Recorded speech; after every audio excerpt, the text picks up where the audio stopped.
Hey YouTube friends, this is Dr. Reba.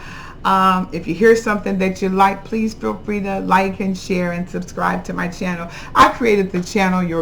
I created the channel to be your better self, and my goal and objective is to help you, to provide information to you to help you make better decisions and have a great life. Most people unfortunately can't afford to pay me as a therapist and as addiction therapist and marriage and family therapist, so I created this flat platform to just give you some guidance. And if you can't afford to pay me, then you can cash at me or email me, and then I can work it out, or fly to where you are, or you can come to where I am. All right, so I just want to share that with you, and that was my purpose of creating this YouTube channel as a platform to help you process and get some help in some areas and get maybe some understanding and some wisdom. How's that? Okay, so today I'm going to be talking about healing the sickness of the soul, and helping us to understand what that looks like. And I've talked about this on other YouTube channels, but today I'm going to talk about your family of origin. The family of origin is the family that raised you. Those are those folks. Those people raised you.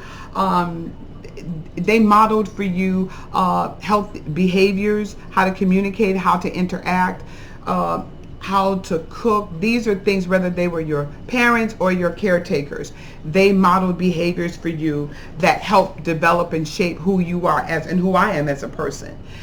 And so I want to get the foundation, because we're going to go through this. And so that's who you become as to what you've seen. Behaviors are learned. So we learn these behaviors, and subconsciously or consciously we act them out. Okay? And so I just want to get the basic foundation of how you become who you are.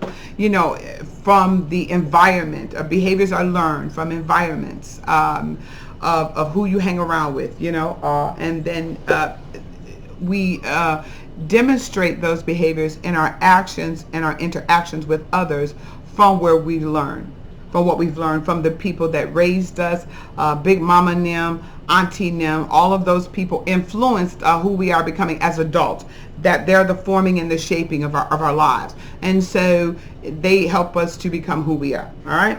So unfortunately, everybody did not grow up with a healthy family structure, whether you had substance abuse, molestation, rape, incest. A lot of unhealthy behaviors were exhibited in your family. And I've learned that as a therapist, there's a lot of family secrets that come out when people start dying. You start hearing all kind of things about incest and molestation that really had that baby daddy after 40, 50, 60 years. You know, it's just unbelievable, the secrets that family have. And unfortunately, those secrets keep us sick. And so and then they're very hurtful, and unfortunately, parents do the best they can.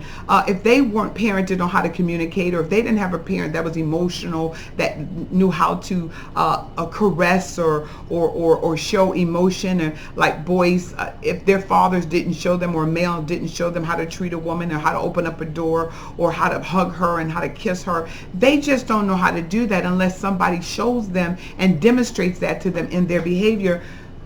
You just don't know how to do it, you know. And so what happens is that you marry people, you date somebody who's emotionally unavailable, and he can't give you what you want, and you spend all this time, or she can't give you. They don't have integrity, or they don't have a moral compass to guide their life of infidelity, and understanding how to control their flesh and their emotions, and true to commitment. So you get people, you date people, or you marry people that are emotionally unhealthy, emotionally unavailable. So therefore their souls are sick. And so today I'm going to be talking about how we heal the sickness of our souls, because our souls are, with our will and our emotions, those things need to be healed. And I'm often say, I'm a minister and a pastoral counselor with all these credentials, but I say this, that what happens with born again believers, people of faith, is that you get saved, and salvation, it means that you believe in God. If this part fits you, good.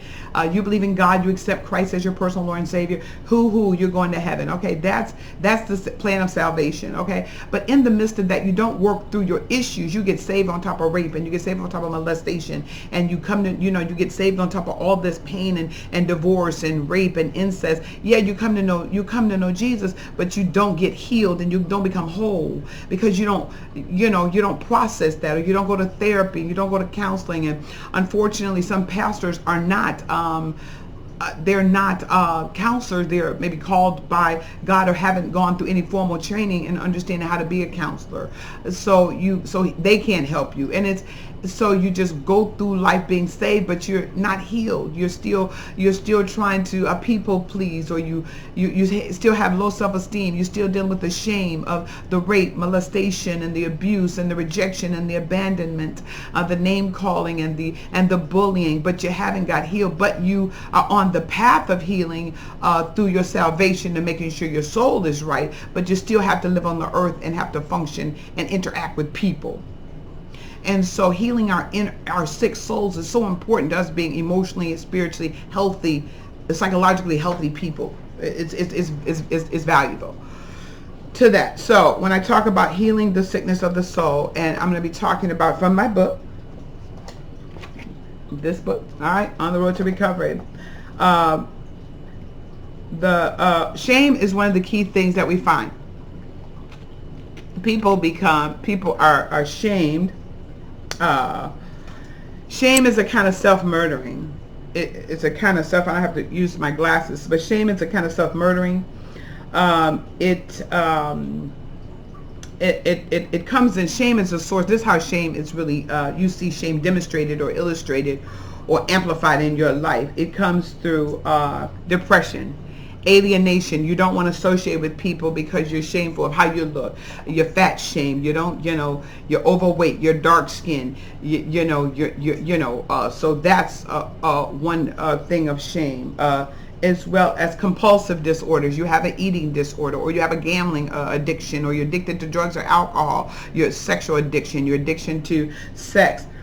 Isolation, you drink alone, you're isolated, you don't feel good about yourself, you're paranoid schizophrenic, you've been diagnosed with some kind of mental health disorder, and that is shame is the source of the most of disturbing of our inner state. These are the shame things that cause us to go through some of these things and have these things. A deep sense of inferiority complex, inadequacy of failing. Don't think you can be successful. Don't think anybody will ever love you. Don't think that you can make it, and that that somebody will love you. And so all of this is a part of shame, as well as a so-called borderline of conditions of narcissistic thinking. You're just so wonderful, you're just so awesome, and all of that is a borderline of shame and feelings of inadequacy. So understand that when you see this kind of behaviors illustrated and demonstrated, I don't care who they demonstrate it in, it's a sense of shame somewhere down in there. All right. So shame is a kind of, like I said, self-murder. It's really it will destroy you. The shame and it numbs you. Shame is, and I'm going to talk about shame and guilt, because we have to understand the difference between the two. Shame is at the heart of the wound of our souls. Guilt says, I've done something wrong. Okay, understand the difference is that guilt says, I've done something wrong. Shame says, there's something wrong with me. And see, what we do is we say that, and we have to really understand that there's a difference between those two, shame and guilt. Guilt says, I've done something. Shame says I am something. I am wrong, or I am not valued, or I am this. All right. Guilt says what I did was not good. Shame says I am a bad person. And I want to get that clear to you, that everything God made was good. It was good. Everything God made was good. So, but it is that we have issues that we have to work through. But everything God made was good. He did. He made us, and he made us good. And so we have to understand there is guilt and there is shame. And the shame is what keeps you in bondage. The shame is what keeps your soul sick and keeps you emotionally, spiritually, and psychologically unhealthy. The shame. And that's why, for me, it's just so important in my own personal life as to be transparent, operate integrity and honesty, because those things, secrets keep you sick. As secrets keep you emotionally in bondage. Somebody knows something about you and they got a secret on you. Now you trying to manipulate and do things in order for them not to tell. Well, the best thing to do is tell yourself. Just put on out there, and now it's out there, and you've told it, and you've displayed it the way you want it to be told. One of the key things is really, and I'm talking about the sickness of the soul, is in family functioning and the family dynamics. It's important to understand that every family has some level of family dysfunction. and everybody doesn't work on becoming healthy family members. People have their own issues, and that's their issues. And what happens is that you have to learn to, we're going to talk about how you could be healed of some of that dysfunction in that family, because it's important. When you start healing your your sick soul, you don't want to associate with folks that's dysfunctional, toxic, or parasitic. You find yourself wanting to be around healthy people and just doing things that are healthy, because you really are working on being a healthy individual and healing your sick soul. All right, the sickness of your soul. Okay, through shame. All right. Now we talk about, and I talk about in the book on this with the drugs, and we see that that's one of the things that people move through is drugs and alcohol. And so and here's the key with that, is that it's so important to understand. It's so important to understand your genetic factors of your family. Was your mother an alcoholic? Was your father an alcoholic? If you have these predisposed disposition of alcoholism and addictions in your family, then therefore you are predisposed. That means that there's a genetic factor that you could become an alcoholic or an addict. So therefore, knowing that knowledge, you should therefore train your children that you should never drink, because this is what's in our family lineage. It's just like breaking a genealogram. You see divorce in your history. These are all this. You want to break those dysfunction and those generational curses and that cycle of divorce and separation and abuse by getting new information. That's how we break cycles, is get new information and transforming our thinking and getting new information to help us make better decisions and breaking those dysfunctional cycles, so that the next generation, your children, don't grow up dysfunctional and unhealthy. And dysfunctional meaning that they don't operate from a functional and a healthy perspective. They're doing things that are unhealthy to them, or that are dangerous to them, that can cause them life consequences because of the choices that they made. So we want to work on helping them deal with that. For example, abandonment, is an issue that comes up with shame. You feel bad because somebody put you up for adoption, or somebody well, they put you up for adoption, or they decided that it was in their best interest that they could not financially afford to keep you, and therefore they put you up. Abandonment deals with this. If you physically have been left alone and unattended, you could feel abandoned. Even in the people who you watched, or your caretakers, they didn't show you any kind of love or attention. Therefore, you feel abandoned. They left you with the babysitter all the time. They feel abandoned. Physically, emotionally, sexually, and spiritually abused. These are issues of shame through abandonment. Okay, you don't tell anybody, because if you tell somebody, they're going to say, you lying, that didn't happen. And really, that did happen. And you told the truth. But because people don't want to deal with their own issues, they don't listen to you.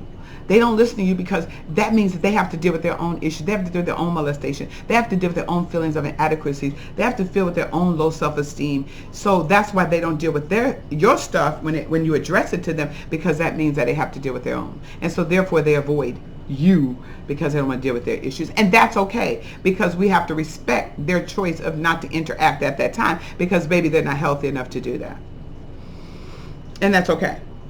Okay, so so we talk about shame. We have to understand that shame is identifying with I am no good versus the thing that I did was not good. And that shame will just keep you, it will keep you in bondage, and it will keep you sick. And we are fearfully and wonderfully made. But we have to work through issues. It's just like life. It's like, unfortunately, I look at life like this, like a deck of cards. I was dealt a deck of cards. My parents played some cards, and I was dealt some cards. Now, the cards that I was dealt as a child, now that I'm an adult, I have a chance to reshuffle the deck and give myself some new cards. And that's life. So because you were dealt a hand, doesn't mean you can't change and get a new dealer and deal your own self a new set of cards to have a better life. And that might come with separating from some of your family members that are dysfunctional. or that are unhealthy, or that have some resentments towards you, and they have some issues towards you. You talk about the black sheep of the family or the scapegoat and these kinds of things. And what you learn is that when you become an adult, you start making decisions that are best for you. And unfortunately, when you make those decisions, they make other people uncomfortable. And then you have an isolation of family members because you made a decision that was best for you. And that's when your family dynamics is pretty much unhealthy, because folk can't respect other people's opinion to make decisions that are best for them. It has nothing to do with you. That's their choice. Because, you came here alone and you're leaving alone. So you have to make decisions that are best for you. All right? So when I'm talking about this, and so I'm going to talk about that shame through that. And so what happened is through that. So what happens is through not addressing the issues of shame and abandonment. All right? We develop a false sense of self. You develop who you, not who you really are, but who you think you want to be. You know what I'm saying? Or it's like a false sense of self of who you are. All right, it's in order to survive. Now, one thing about life will present things to you where you learn to be a survivor. If you were at 16 and you got pregnant and you raising your kids and you're just doing your thing, you've learned to survive.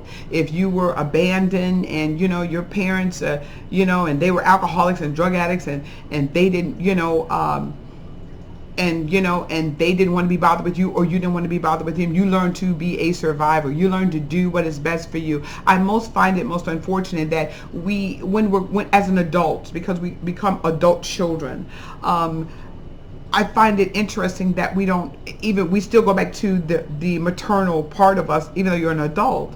And you have to learn to do what's best for you as an adult, because you're not that child anymore. And so now you are responsible as an adult to nurture and to care for that child that the adult or your caretaker did not do. It's not our responsibility to love and nurture and care for us and take care of us, because they couldn't do it, they didn't do it, and they didn't have the tools to do it, and they just did the best they could with what they have. So what you do to be healthy for you is to forgive them.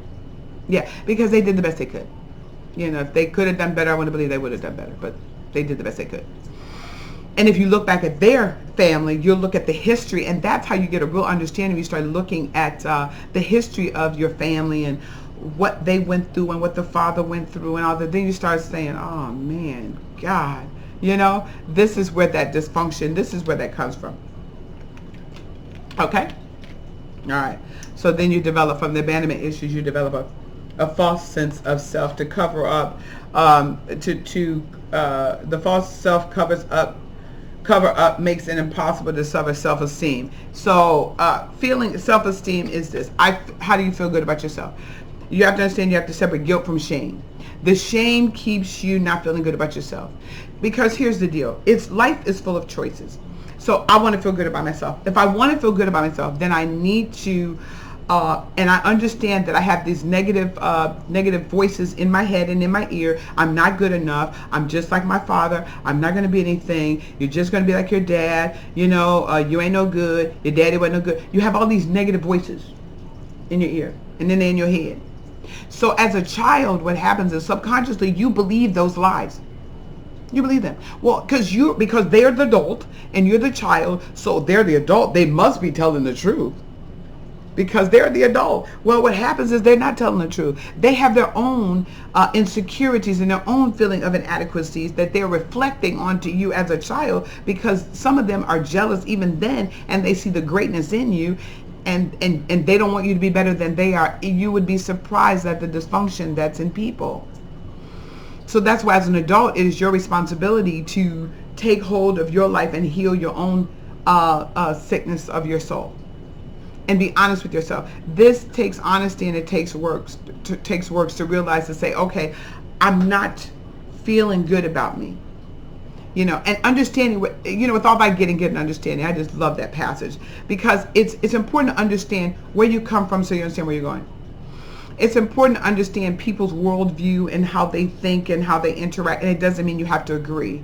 And so, but it's always good to understand where people come from, and so you can understand from their perspective. And it doesn't mean you have to agree, but it makes you much more of a I would say a more intellectual and logical and practical person to try to understand from another person's point of view. And when you don't do that, then you have poor communication. It doesn't mean you have to agree, but you should understand, okay, you raised me because you were raped or you were molested and, we had incidents in our family. You did the best you could. Okay, now as an adult, it's my responsibility to get help for my addiction and to work on being the better self of myself. All right? And so we have this compulsive behavior as an addiction therapist. Listen, when you have one addiction, you have some other ones. If you are addicted to drugs and alcohol, normally you have maybe a eating addiction or a gambling addiction or a sexual addiction. People talk about the addiction to drugs and alcohol, but what we're seeing in some cases, in some studies, is that sexual addiction is more prevalent than alcohol and drugs, where you have pornography, you have sexual perversions, and we have an increase of human trafficking going on with young girls. So we're seeing, a lot of things in the church, just a lot of sick stuff going on with human beings. So we have to understand that that's compulsive behavior, and you have to identify that so you can understand to move forward from that. So we have a compulsive addictive behaviors, which is drugs. We talked about drugs and alcohol, with the pathological relationship to any mood and mind altering chemical. So whether it's pain pills that are prescribed, whether it's Adderall, all these things, these are mood and mind altering chemicals. So you need them in order to function, or you think you need them, or you use them in order to function, we'll say. And we use them to self-medicate. I don't feel good about myself, so I want to feel good. I want to feel happy. And so I take this, I drink this rum and coke, or I drink this, and I do this line of cocaine, or I did this, and I smoke this weed, and I feel good, I'm blunt, but I can't function. I smoke the weed, I can't function. I can't get a job because I can't get a clean urine. I can't have a healthy relationship because I'm stealing from you, because I got to meet my drug addiction habits. I can't interact with my children because I'm an addict. Or I have a gambling addiction. I can't keep no money. I work a job. I'm a functioning alcoholic. I work Monday through Friday. I give them people 40 hours, and on the weekends I'm lit. And so it's like, at least understand where you are, and that's called a functional alcoholic. Yes, you're working a job, but you still have a compulsive and addictive behavior to drugs and alcohol. And you can function, but eventually they will have some health issues with cirrhosis of the liver or other kinds of things that these kinds of drugs and alcohols produce in our bodies. All right. So we have to understand this, that drugs and alcohol addiction to people also can be addicted to, they substitute one addiction for religion. So they become heavily religious. They identify, develop religious ideologies or religious bondages to put people in, where you can't wear pants and you can't wear makeup, and you can't have church without music, and you can't have this, and then you can't have that, and it's so many things you can't do. You just want to know, Lord, what can I do? What must I do to be saved? So so all these rules, and these are man-made rules, that keep people in bondage and keep people sick, because they're just rules. It's legalism, and it keeps you in bondage, and it keeps you entrapped, and it keeps you, where you can't live and enjoy a life to the fullest because of these rules. That's what denominations are, a bunch of rules, and not spirituality. Is that I engage in a God of my understanding and the divine, and a loving and a peaceful God, and my relationship with that God allows me to love others and to embrace others, and to practice spiritual and biblical principles, because it's not enough just to say you love God. It's important to obey the God that you say you love. One thing is this, families, all right? Our families are the places where we have our source of relationships. So it's important when we talk about addiction and we talk about families and healing our sickness of our souls, that we look at our families. How does that family dynamic work? The most important thing with God is family. Is God is concerned about your family being whole. And I understand that as a parent. I'm a parent. I understand we have children, and sometimes we have to be estranged from them because of their behavior. And you do have to set boundaries with, whether it's your husband, your family, your children, your in-laws. You have to set boundaries. I mean, there are some things you have to set boundaries, and when people violate your boundaries, then you have to separate yourself from them. That's being a mature adult. That's being, you just have to set boundaries. You should set boundaries for your own life. What is acceptable and what is unacceptable behavior for you. So those are called boundaries. So family is very important in the relationship with having a healthy family life. Families are where we learn about ourselves and mirror. And I talked about this in your family's origin, the person who raised you. You know, those people mirror things, for you. And so it's learned behavior. So you learn how to function, and you see things, you know how to communicate from those people. That makes sense? And so it's so important. Oh, I wish I had my board. All right, so our parents model what feelings are acceptable and families authorize and what feelings are prohibited. So in your family dynamic, they say, is profanity used? Is profanity accepted? That you'll be demonstrated in your family as to what behaviors and what rules are acceptable, and what is acceptable in your family dynamics. And so you have to set those, to develop those within your own family. If they were not comfortable, if you weren't comfortable with whatever rules your families have, then now you have your own life. You're an adult. You therefore set your own rules up, and you set up your own life. Period. And so I want to talk about this. Addiction has become a national lifestyle and a death style. It's most unfortunate that people are addicted to, like I said, drugs and alcohol and sexual addiction. It's just perversion, and it's just it's bad. It's not healthy in people. And so we learn how to work on becoming healthy as people. We learn how to develop, how to shape our own lives through healing our sickness and our souls. And that's what it is, which is your will and your emotion. You're either healthy or you're unhealthy. You're either functional or you're dysfunctional.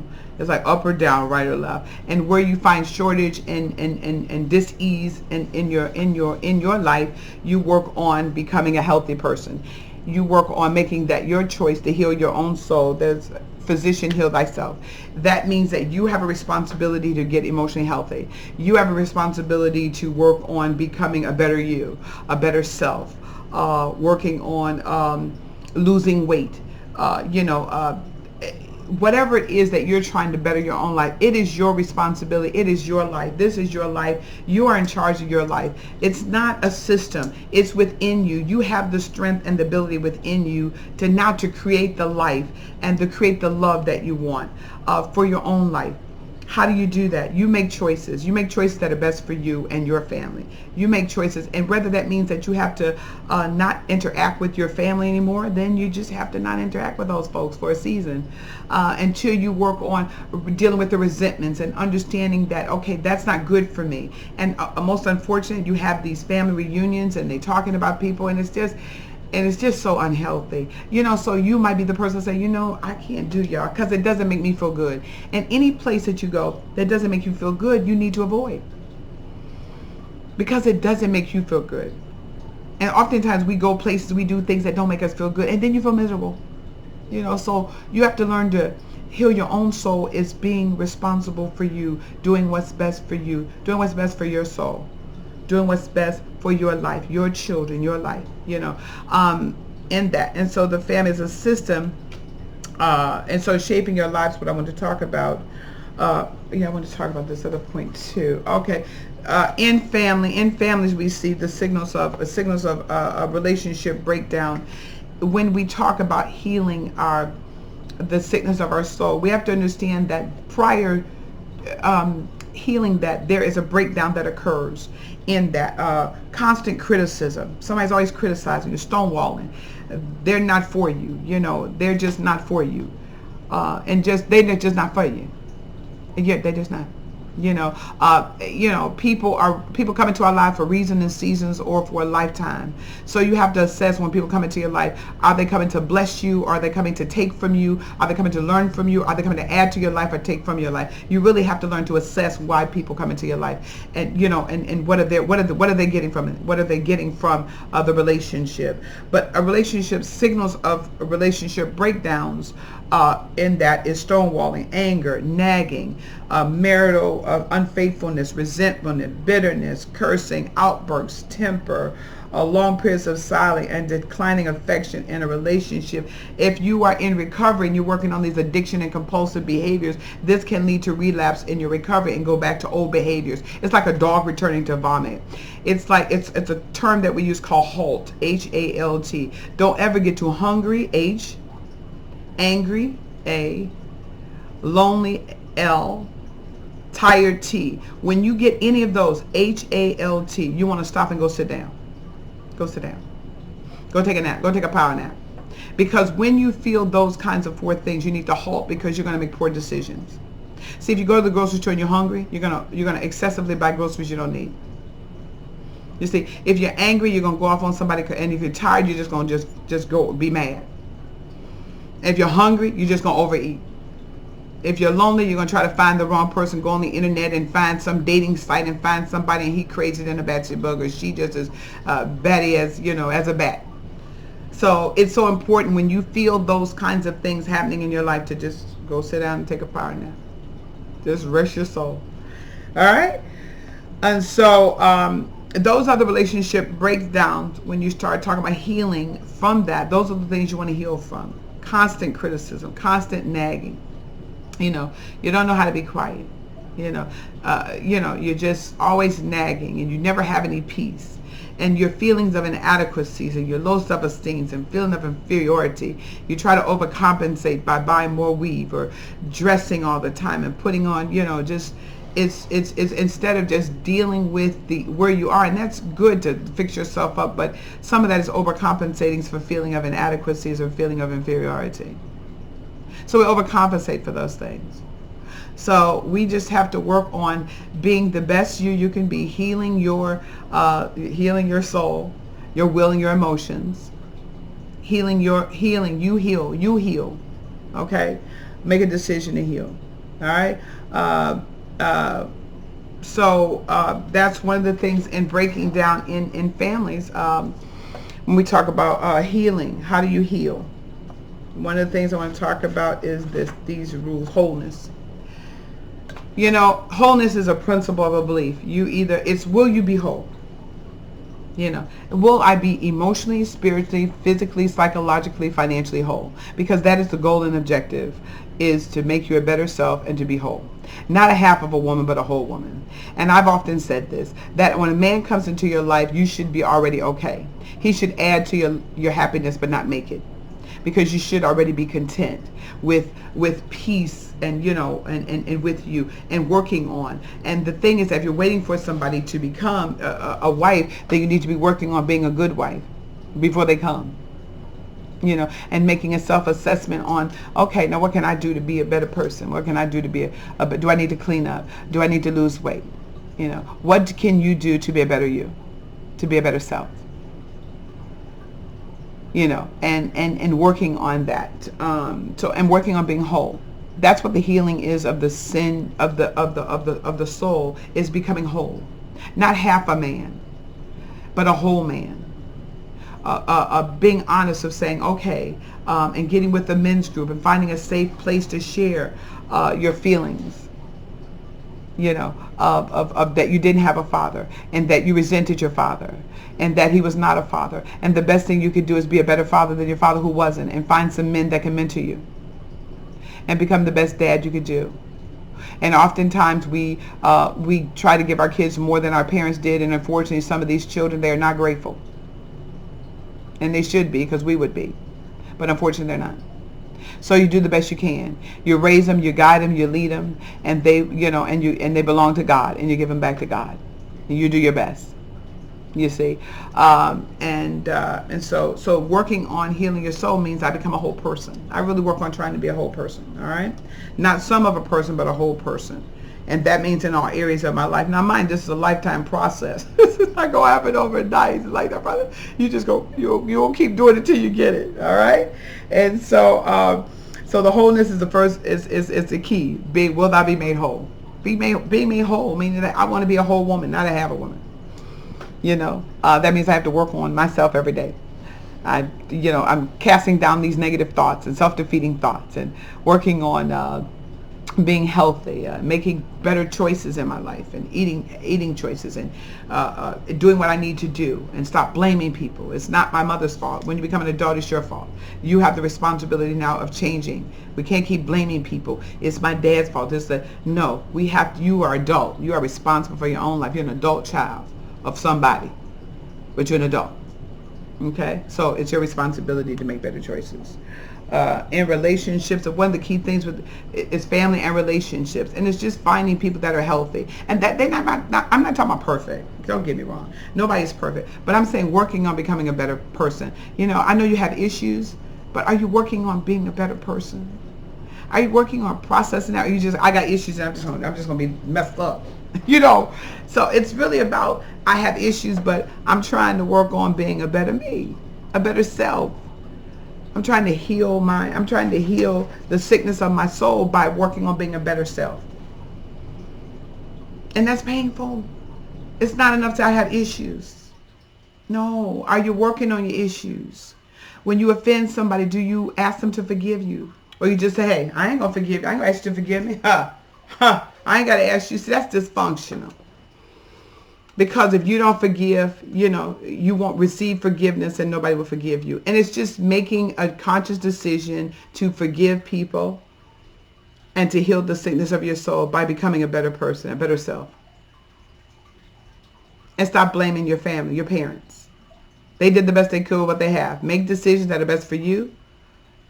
Love others, develop great relationships, be a productive part of the society that we live in. Work on you being you, loving you. The key to thing is loving yourself, because if you can't love yourself, you can't love a man, you can't love a woman. And loving you, and we know if you love you because you take care of you. You take care of you. You take care of your mental health. You take care of your spiritual life. You take care of your emotions. You take care of your body. When you love yourself, you take care of yourself. You don't have to tell anybody you love yourself. They can see you love yourself because you take care of yourself. So when you're talking about healing the